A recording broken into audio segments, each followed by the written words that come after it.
வணக்கம். Hitech news TV செய்திகள்.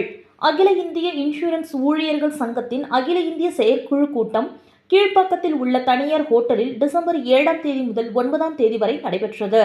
கூட்டத்தில் எடுக்கப்பட்ட முக்கிய முடிவுகள் பற்றி பேசிய அகில இந்திய இன்சூரன்ஸ் ஊழியர்கள் சங்க தலைவர் ரமேஷ், பொதுச் செயலாளர் ஸ்ரீகாந்த் மிஸ்ரா உள்ளிட்ட நிர்வாகிகள் செய்தியாளர்களை சந்தித்து பேசினர். அப்போது அவர்கள் தெரிவித்திருப்பதாவது: அகில இந்திய இன்சூரன்ஸ் ஊழியர் சங்கத்தின் செயற்குழு கூட்டத்தில் இன்சூரன்ஸ் பணியாட்கள் சந்திக்கும் பிரச்சனைகள் பற்றி பேசப்பட்டது.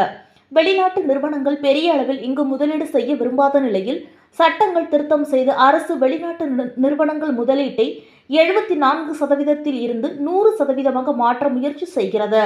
நம் நாட்டு சேமிப்பை வெளிநாட்டு நிறுவனங்கள் எடுத்துக்கொள்ள உதவுவதாக மாறிவிடும். அதை இந்த சங்கம் ஏற்காது என்று கூறினார். மேலும் அவர் பேசுகையில், இந்தியாவில் 9.3% வேலை வாய்ப்பின்மை நிலை உள்ளது. இந்திய அரசும் எல்ஐடி நிர்வாகமும் எல்ஐசியில் உள்ள காலி பணியிடங்களை நிரப்ப அறிவுறுத்தியும் கிளாஸ் 3 மற்றும் 4 சார்ந்த கிட்டத்தட்ட 15,000 காலி பணியிடங்களை நிரப்பாமல் உள்ளது. நாட்டில் வேலையில்லா திண்டாட்டம் அதிகம் உள்ளது. எல்ஐசி நிர்வாகம் உடனடியாக பணியிடங்களை நிரப்பும் பணியை செய்ய வேண்டும். பொது காப்பீட்டு நிறுவனங்களை ஒன்றாக இணைப்பது என்ற கோரிக்கை நீண்ட நாட்களாக நிலுவையில் உள்ளது. ஊழியர்களுக்குரிய ஊதியத்தை முறையாக வழங்குவது, ஓய்வு பெற்றவர்களுக்கு 30% குறைந்தபட்சம் பென்ஷன் உயர்த்துவது உள்ளிட்ட பல முடிவுகளை இந்த செயற்குழுவில் எடுத்துள்ளோம். அந்த அடிப்படையில் ஜனவரி 8ஆம் தேதி பொதுத்துறை நிறுவனத்தில் பணிபுரியும் ஊழியர்கள் ஒரு நாள் முழு வேலை நிறுத்தத்தில் ஈடுபட உள்ளோம் என்றும் அவர்கள் தெரிவித்தனர்.